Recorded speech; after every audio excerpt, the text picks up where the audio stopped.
Hi teachers, so today I wanted to share with you this song. It's a great pop song to teach your students. If you've been looking for a pop song that doesn't have really complex rhythms and syncopations and things like that, and has some really simple chords and is in the key of C major, then this is my go-to. Now it's called Love Me Like You Do. It's by Ellie Goulding. Yes, it was used in a very famous film called 50 Shades of Grey, but I haven't had that be any problem to teaching this song to students. And as you can hear, I was just doing root position chords in the left hand and a very simple melody as written in the right hand, and it really is quite easy for students to put together.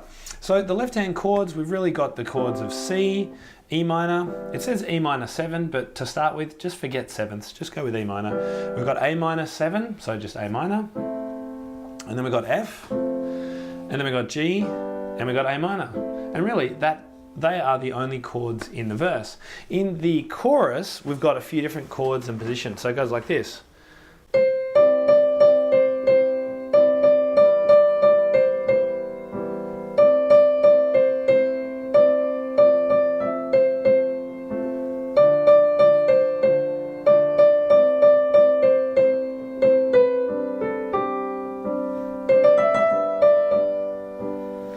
So we've got a lovely introduction here to the D minor chord they throw in, and also a G sus, and resolving to a G. So there's some really nice simple chords, but really nice sounding. And as you can hear, the melody of the chorus is incredibly simple. It's very repetitive, basically uses only the notes C, D, and E. And they're all on the beat. Quavers. When do you ever find that in a pop song? So that's another reason I really like playing this song with students. Now, another thing that's good is that you can fairly simply add some inversions to the chords they're playing in the left hand. You did see that when I first started playing, my hands did get very close together and got a bit stuck. So often putting the melody up an octave can really help. The other option is to change around the chord shapes in the left hand. So for example, the first two chords in the verse are C and E minor. So we could pretty much very easily change the C to a first inversion chord, going to a root position E minor. So we'd have this.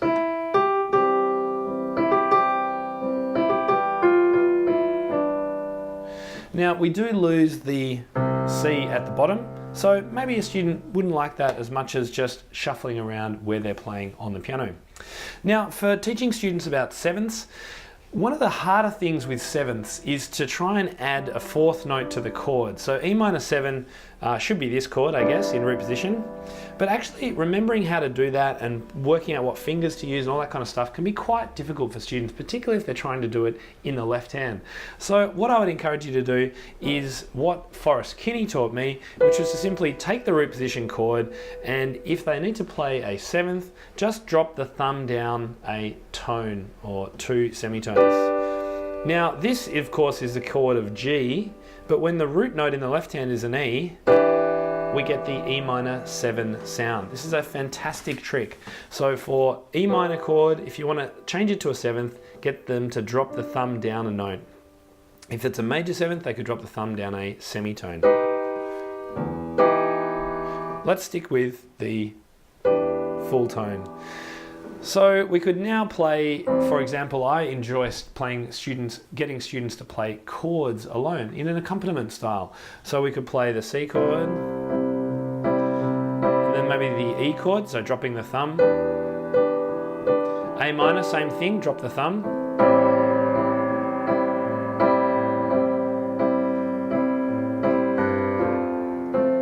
And we could go on and play like that. That gives a student the opportunity to either sing along or play along to another instrument. And I love encouraging my students to sing, as you probably already know.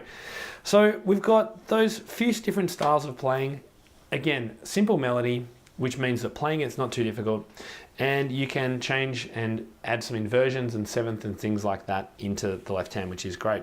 So I hope you've enjoyed this quick look into Love Me Like You Do as a potential choice for your students who are learning pop. Know a few of the simple chords in C major in the left hand and you're thinking, what song's kind of real but easy and doesn't have too much complex rhythmic activity? Then this is the song for you. So what do you think? Have you used it with your students? Let me know in a comment below, or also let me know in a comment below if you've got a better idea or another song that you find is really simple and students really love. I'll see you in the next video. Yo, wait up. before you go, I would love for you to check out some of my other videos. I'm going to put a link to one of them right here. And if you haven't yet explored my blog, then make sure you do check that out. If you've enjoyed this video, you're going to love some of the resources I put out over there, and we're going to put a link to that on this screen as well. Until next time, make sure you subscribe to my YouTube channel so we can send you updates as soon as they come out, and I will see you later. Have a great week.